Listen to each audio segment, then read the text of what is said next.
ಹೊನ್ನಾಘಟ್ಟ ಗ್ರಾಮದಲ್ಲಿ ಶ್ರೀ ಮಾರಮ್ಮದೇವಿ ನೂತನ ದೇವಸ್ಥಾನದ ದೊಡ್ಡಬಳ್ಳಾಪುರ ತಾಲೂಕಿನ ಹೊನ್ನಾಘಟ್ಟ ಗ್ರಾಮದಲ್ಲಿ ಭಾನುವಾರ ಮಾರಮ್ಮದೇವಿ ನೂತನ ದೇವಸ್ಥಾನ ನಿರ್ಮಾಣದ ಅಡಿಗಲ್ಲು ಪೂಜಾ ಕಾರ್ಯಕ್ರಮ ನಡೆಯಿತು. ಈ ವೇಳೆ ಮಾತನಾಡಿದ ಜೆಡಿಎಸ್ ಮುಖಂಡ ಬಿ ಮುನೇಗೌಡ, ದೇಗುಲಗಳು ಊರಿನ ಶಕ್ತಿ ಕೇಂದ್ರಗಳು. ಇಲ್ಲಿ ಯಾವುದೇ ಜಾತಿ ಧರ್ಮ ಅಡ್ಡಿ ಬರುವುದಿಲ್ಲ. ಕಷ್ಟದಲ್ಲಿರುವ ಪ್ರತಿಯೊಬ್ಬರು ದೇವರ ಸನ್ನಿಧಿಗೆ ಆಗಮಿಸಿ ಪ್ರಾರ್ಥನೆ ಮಾಡುತ್ತಾರೆ. ರಾಜಕೀಯದಲ್ಲಿ ಶಾಶ್ವತ ಸೇವೆಯಾಗಿ ಉಳಿಯುವ ಕೆಲಸವನ್ನು ಮಾಡುತ್ತಾ ಬಂದಿದ್ದೇನೆ. ಜನರು ನನ್ನನ್ನು ಪಕ್ಷಾತೀತವಾಗಿ ಹಾರೈಸುತ್ತಾ ಬಂದಿದ್ದಾರೆ. ತಾಲೂಕಿನ ಹೊನ್ನಘಟ್ಟ, ನಾಗಸಂದ್ರ, ಗುಂಡಮಗೆರೆ, ಹೊಸಹಳ್ಳಿ ಗ್ರಾಮಗಳ ದೇವಾಲಯಗಳ ನಿರ್ಮಾಣಕ್ಕೆ ಕಲ್ಲುಗಳನ್ನು ನೀಡುವುದಾಗಿ ಹೇಳಿದರು.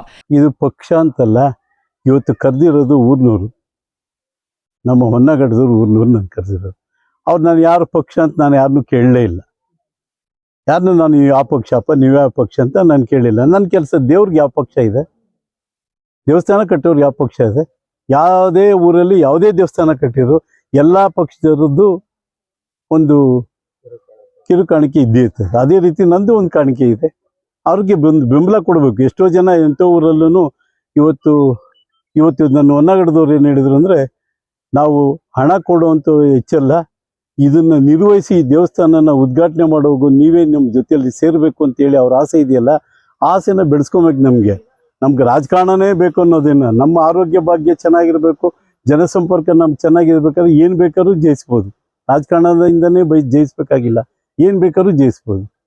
ಆ ರೀತಿ ಇವತ್ತು ಹೊನ್ನಘಟ್ಟದವ್ರು ಇವತ್ತು ನನ್ನ ಕರೆದು ಇವತ್ತು ಹುಡಿದಬ್ಬ ಮಾಡಿದ್ದಾರೆ. ಅವ್ರಿಗೆಲ್ರಿಗೂ ಅಷ್ಟೇ ನಾನು ಹೇಳ್ತಾ ಇರೋದು, ನನ್ನ ಪಾರ್ಟಿಯವ್ರಿಗೂ ಅಂತ ಹೇಳಿಲ್ಲ, ಕಾರ್ಯಕರ್ತರಿಗೂ ಅಂತ ಹೇಳಿಲ್ಲ, ನಾನು ಎಲ್ಲರ ಸೇವಾಕರ್ತ ಅಂತ ನಾನು ಆವಾಗಲೇ ಹೇಳಿದ್ದೀನಿ. ಅದಕ್ಕೆ ನಾನು ಎಲ್ರಿಗೂ ಸಹ ಸೇವೆ ಮಾಡಬೇಕು ಅನ್ನೋದು ನನ್ನ ಆಸೆ. ನನ್ನ ಕೈಲಾದಷ್ಟು. ನನ್ನ ಹೆಂಡತಿ ಇವತ್ತು ಮಾತಾಡೋಗಿ ಹೇಳಿದ್ರು, ಎಲ್ರಿಗೂ ಸೇವೆ ಮಾಡ್ಬೇಕಾದ್ರೆ ದೇವ್ರು ನಾನು ಕೇಳ್ಕೊಳೋದು ಇಷ್ಟೇ, ನಮಗೆ ಸಂಪಾದನೆ ಹೆಚ್ಚಿಗೆ ಮಾಡಿಕೊಡಪ್ಪ ಸೇವೆ ಮಾಡ್ಬೇಕಂದ್ರೆ. ಅದಕ್ಕೆ ಎಷ್ಟು ಕನೆಕ್ಷನ್ಸ್ ಇದೆ ಯೋಚನೆ ಮಾಡಿ. ಅದಕ್ಕೆ ಯಾವತ್ತೂ ಅಷ್ಟೇ ಪ್ರೀತಿ ಮುಂದೆ ಯಾವುದೂ ಇಲ್ಲ, ಪ್ರೀತಿ ಮುಂದೆ ಯಾವುದೂ ಇಲ್ಲ.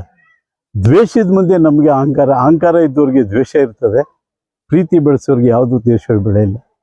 ಅದಕ್ಕೆ ನಾವು ಯಾವತ್ತೂ ಅಷ್ಟೇ ಯಾರೇ ನಾವೇನಂದ್ರೂ ಮೌನವಾಗಿ ಬೆಳಿಬೇಕು. ನನಗೆ ಎಂತೋ ವಿಷ ಕೊಟ್ಟರು ನಾನು ತಗೊತೀನಿ, ನೇಣು ಹಾಕುವಂತ ಹಗ್ಗ ಕೊಡ್ತೀನಿ ಅಂದ್ರೂ ನಾನು ತಗೊತೀನಿ. ಅದನ್ನು ನಾನು ಬೇಡ ಅನ್ಬಾರ್ದು. ನಾನು ಬೇಡ ಅಂದರೆ ಅವ್ರಿಗೆ ನೋವಾಗ್ಬಾರ್ದು, ವಿಷನೇ ಆಗಲಿ ನೋವಾಗ್ಬಾರ್ದು. ಅದನ್ನು ಬಡಿಸ್ಕೊಳ್ಳೋ ರೀತಿ ಅದು. ಇವತ್ತು ಹಗ್ಗ ಕೊಟ್ಟರೆ ಅದನ್ನು ಯಾವ ರೀತಿ ಬಡಿಸ್ಕೊಬೇಕು, ವಿಷ ಕೊಟ್ಟರೆ ನಾವು ಯಾವ ರೀತಿ ಬಡಿಸ್ಕೊಳೋದು ನಮ್ಮಲ್ಲಿದೆ, ನಾವು ಮಾಡ್ಕೊಳೋದು.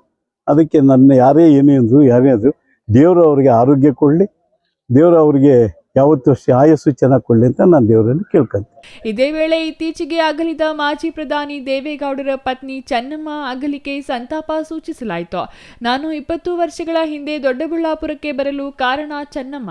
ಪ್ರತಿ ಚುನಾವಣೆಯಲ್ಲಿ ಸೋತಾಗಲೂ ನಾನು ಕುಗ್ಗಿದಾಗಲೂ ಧೈರ್ಯ ತುಂಬಿದ್ರು. ದೇವೇಗೌಡರು ಇರುವಾಗಲೇ ನೀನು ಶಾಸಕನಾಗುತ್ತೀಯಾ ಎಂದು ಹಾರೈಸಿದ್ರು. ಚೆನ್ನಮ್ಮ ಅಲ್ಲ, ಕರ್ನಾಟಕದ ಚಿನ್ನಮ್ಮ ಆಗಿ ಪ್ರತಿಯೊಬ್ಬರಿಗೂ ಆಶೀರ್ವಾದ ಮಾಡಿದರು. ಅವರ ನಿಸ್ವಾರ್ಥ ಸೇವೆಗೆ ಮಣ್ಣಿನ ದಿನ ನೆರೆದಿದ್ದ ಜನಸಾಗರವೇ ಸಾಕ್ಷಿಯಾಗಿದೆ ಎಂದರು. Mahesh, CTV news, Doddaballapura.